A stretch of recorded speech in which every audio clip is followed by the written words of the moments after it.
Some trails greet you with sweeping views and a gentle cruise. Schnebly Hill is known for its views, but what happens when you combine it with the rock garden loop? Well, instead, you're greeted with rocks. And then more rocks. And just when you think you're done, you might have a passage that might be too narrow for your truck. And surprise, just when you think you've seen enough rocks, here comes some more. So today we're going to take you on our adventure of the Rock Garden Loop down Schnebly Hill into Sedona, Arizona. So we are doing an iconic Sedona trail today, and it is supposed to have great views of Sedona, and we're actually going to combine it with the rock loop to go to the overlooks of Sedona, since we do have the ZR2 here and it shouldn't have any issues. The main road we are doing is a 2 out of 10 and the rock loop is a 3 out of 10. So we should be just fine. We just did a 5 out of 10 earlier, so this shouldn't be too bad. We'll share the overlooks, our thoughts on the trails, but so far it's just a pretty forest road. And yes, very, very passenger car worthy at this point. So if it turns other than that, we will let you know. But for now, we're going to turn the camera around since we are driving through a very pretty forest. Earlier in the day, we had finished a harder trail, and we thought that we'd want to end it on kind of more of a mellow note from all the information we had read online. The plan was simple: a relaxing ride with a few obstacles and some scenic overlooks. We weren't expecting it to be mild, but we weren't expecting it to be what it ended up being. This was really a suspension stress test designed by somebody who wanted to gouge out your tires and leave you stranded in the middle of nowhere.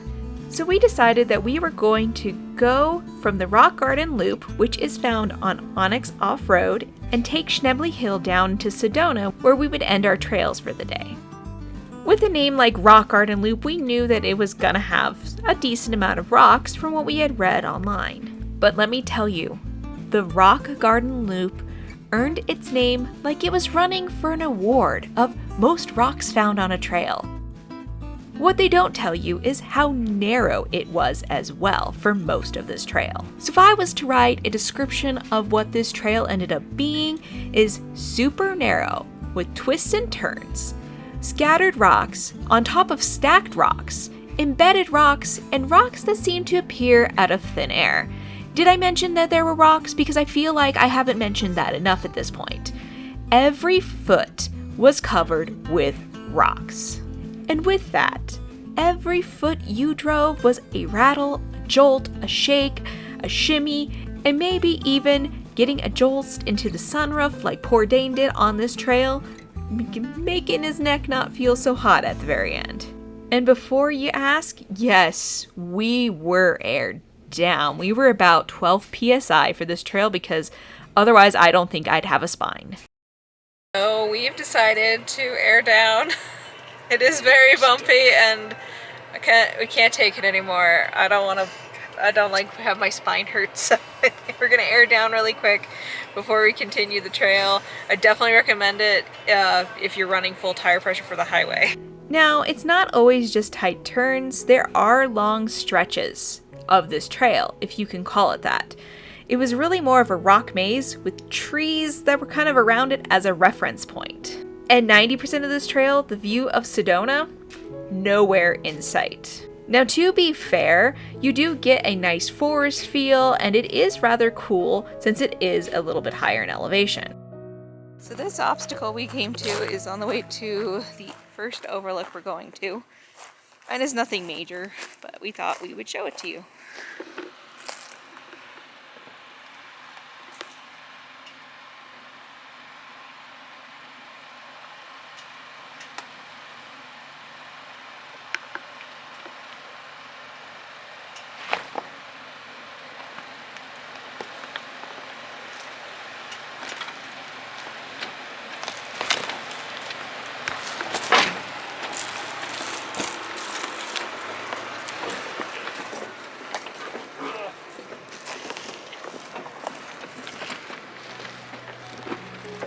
But before you know it, you finally get to probably, I think, is the best overlook on this trail. We did go to both of them, but this is probably my favorite.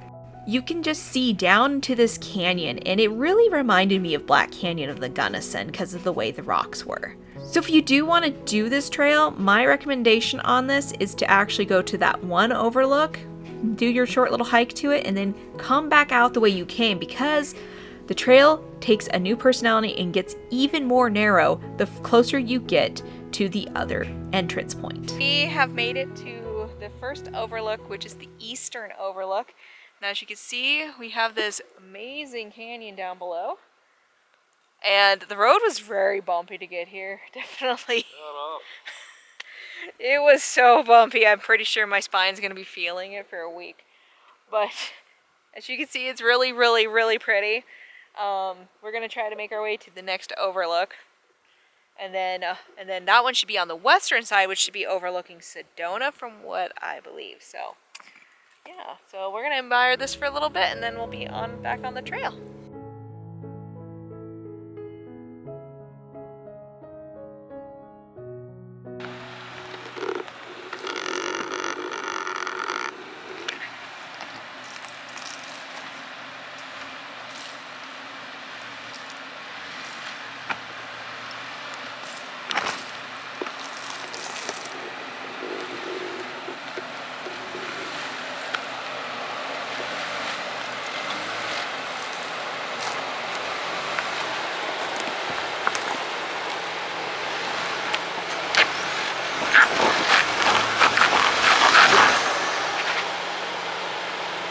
There's a big rock on your front passenger tire.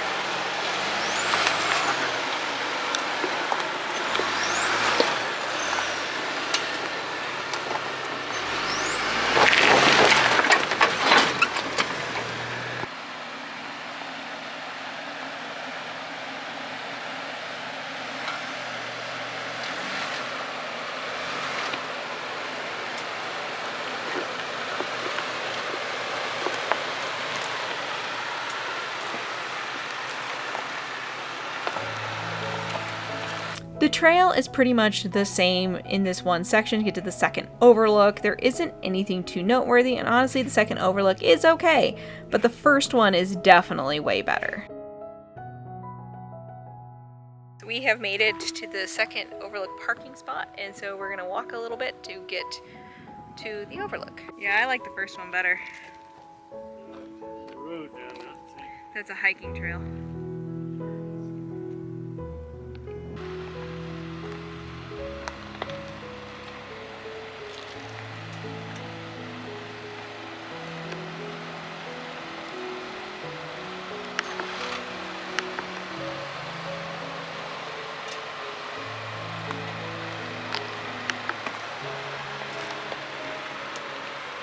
Now, we thought that maybe we were gonna be more home free, but the forest started to tighten up in these sections, and the trees got closer and closer together until we got to the closest trees of all.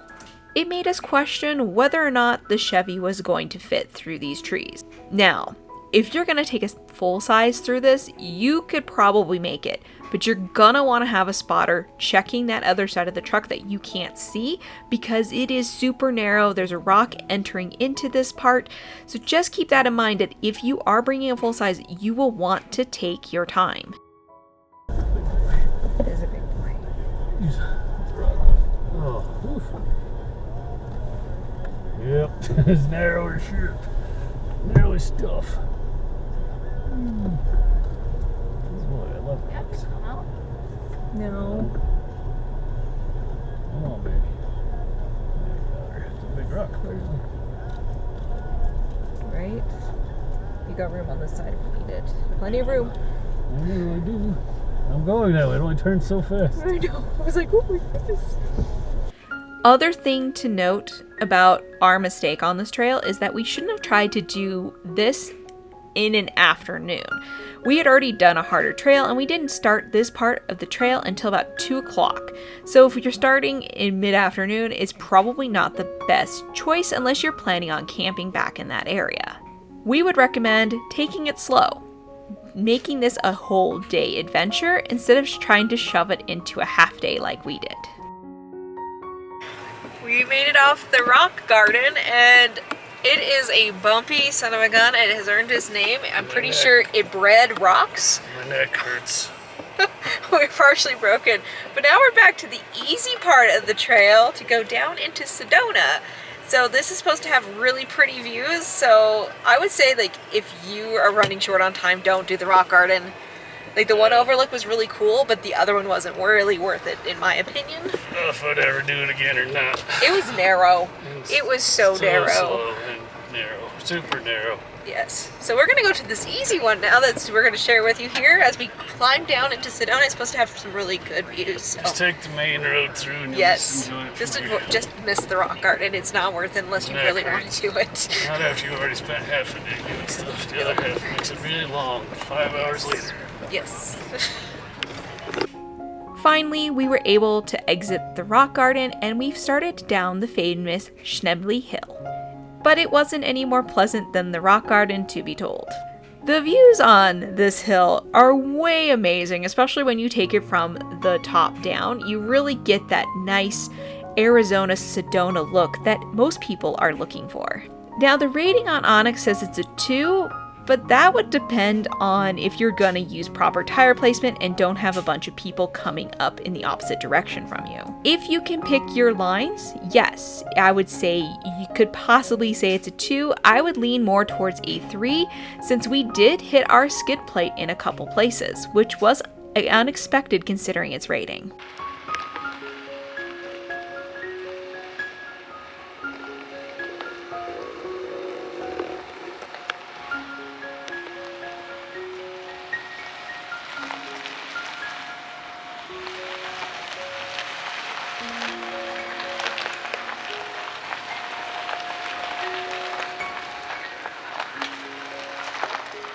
As far as technical driving goes, it isn't hard. So if you're afraid that you're not going to be able to do it because of your technical abilities, it is not that. It is a ground clearance issue.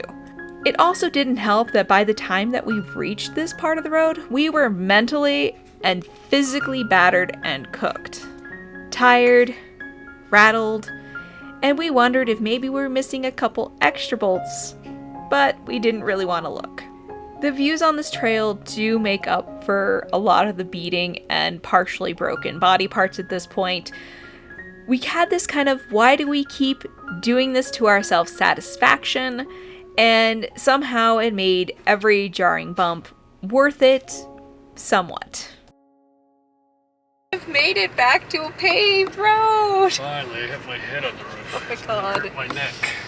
That was a really long bumps. trail, like... Lots of bumps. I would call it a 3. I wouldn't call it a 2. Yeah. It's just so bumpy and there's a lot of erosion that's happened. And then we hit our rock rail, and that usually, like, we don't do that on 2s. We only did that on that 5 earlier today. So I think if you're gonna do this, then I would say don't do the rock garden. Skip the rock garden and just do the main area, because you're gonna get beat up enough just doing the first one without adding anything else to it. So the views are gorgeous coming down. I do recommend coming into Sedona because you get to see all the red rocks instead of having them behind you and only having the one view, I personally think. But anywho, we're gonna wrap it up and we gotta go like mend our spines, our hips, our necks. I need a neck bracer too. But please like, subscribe, and share with your friends, and we will be out here sharing in hopefully another fun trail here soon. But bye for now.